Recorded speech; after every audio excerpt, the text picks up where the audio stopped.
Welcome to our daily Bible devotions. We are now on our fifth and last day of talking about epistemology, which is knowing about knowledge. And there are people who can't really uh, fight the feeling that they don't know anything if they don't know everything. How do they know? How do they achieve this kind of knowledge? And if you think about it, look at this. We can know many things really in life.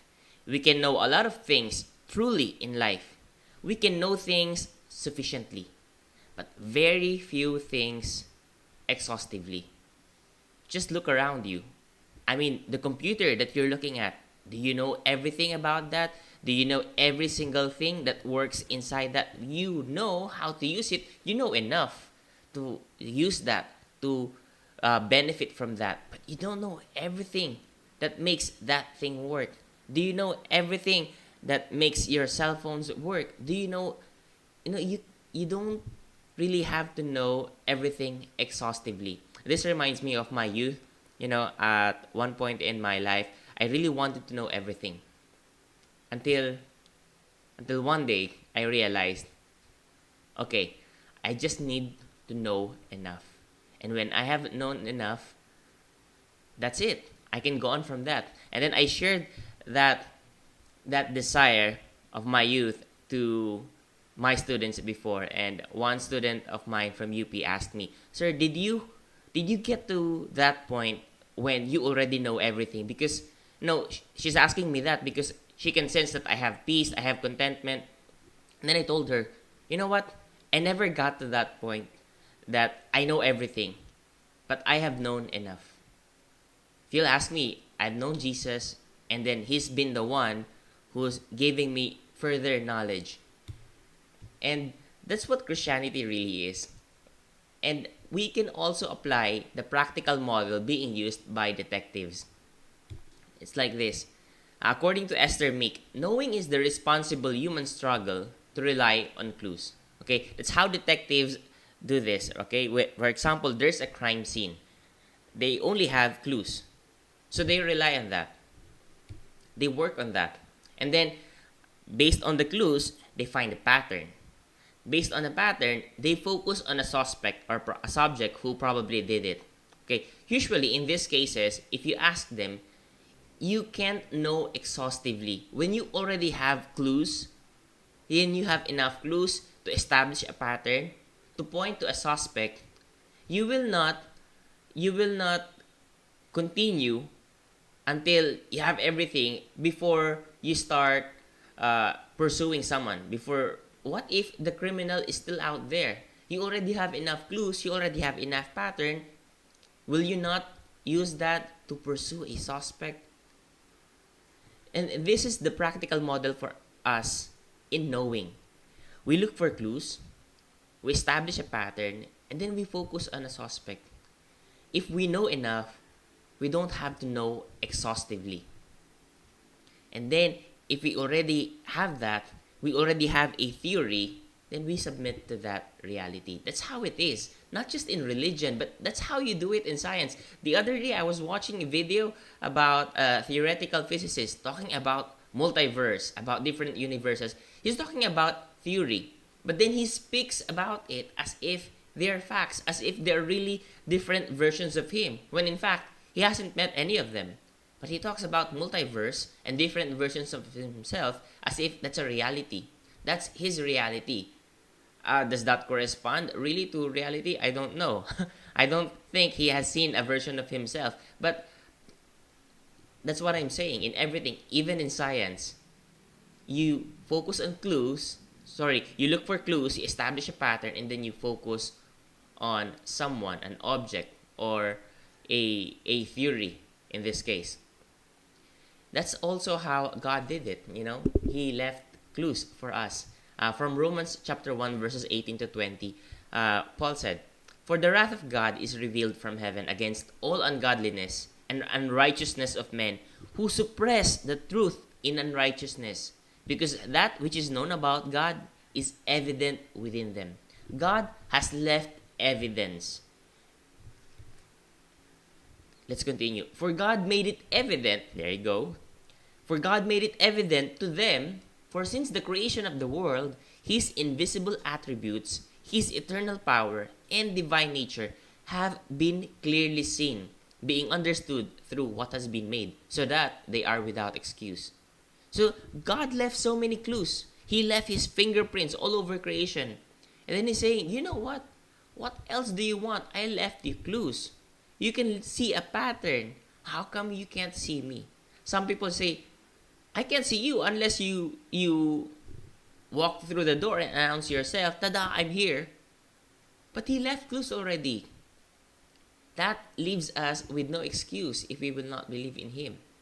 In the same way, if we have enough clues for gravity, if we have enough clues for the orbit of planets around the sun, it will be unexcusable for us not to believe in them if we have enough clues, if we have enough data.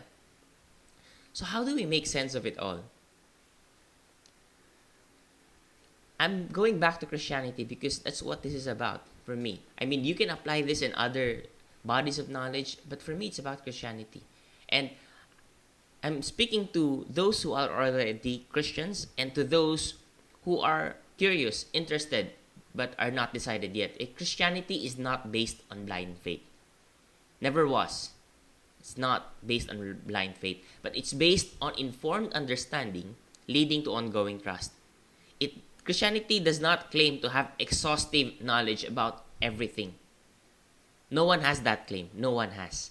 It's unfair to give that burden to Christians, to Christianity, when in fact you don't have exhaustive knowledge about everything else. So you have to be fair. Expect from Christianity what you expect from everything else. Don't give additional burden to Christians. But again, it's an informed understanding. We understand things based on information that we have, and it leads to ongoing trust. There is something that is relational. And this is two errors that we must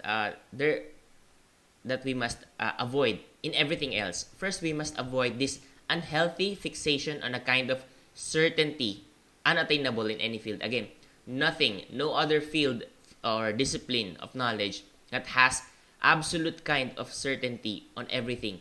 That's unattainable. And then you must avoid this unhealthy skepticism that asserts that if you can't know everything, perhaps you can't know anything. If you can't know everything exhaustively, that doesn't mean that you can't know something. You can't know anything. Again, going back to my example earlier, you don't need to know everything that makes your laptop or your cell phone work. You only need to know enough. If you know enough how to operate it, how it works, you have the understanding, then that's it. You're good to go. You can use it.